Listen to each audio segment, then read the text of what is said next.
On the night before Christmas, there once was a king. Standing in his bedchamber, he heard a noise. Turning around, he saw a man in ragged clothes across the room. Calling for his guards, he had the man thrown out. Another man, a merchant, was traveling upon a road to meet his family. As he traveled, he came upon a man in ragged clothes. Stopping, the merchant removed his cloak and offered it to the man. The ragged stranger took it gratefully. The merchant then asked the stranger for his destination. When the stranger told him, the merchant hesitated, knowing it was a different town than the one he was expected in. Yet nonetheless he told the man, "Get on." As they came to the stranger's destination, he turned to the merchant and said, "Because you have taken me in and traveled with me, you and your family will be blessed from this night." The merchant then let the man out and went to find an inn to stay the night. Upon arriving, he found his family at the same inn. They had been delayed and had to stop in the town. The merchant, overjoyed to see his family, celebrated Christmas with his family.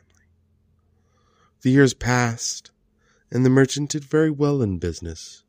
His family grew, and they became the talk of the land. For you see, the merchant was kind and shared his wealth with the poor. He did also many great things with his wealth. The king heard of the merchant, and his heart grew jealous, for the king had no children and was despised of the people for his lavish ways of living. So one day the king sent out an invitation to the merchant. "Come to the palace for a feast in your honor," it read. Wishing to also win the people over, he sent out invitations to all the poor of the nation and invited them to this great feast. The people showed up excited to see the merchant honored.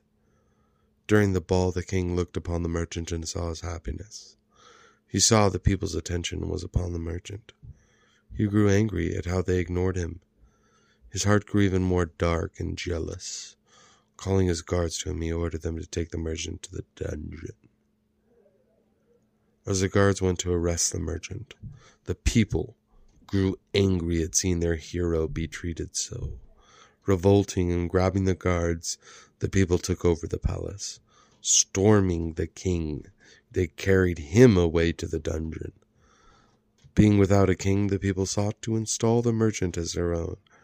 Seeing how the merchant had treated them with kindness, they placed the crown on his head. From that day, the nation became the merchant's family, and they all prospered under his reign. The end.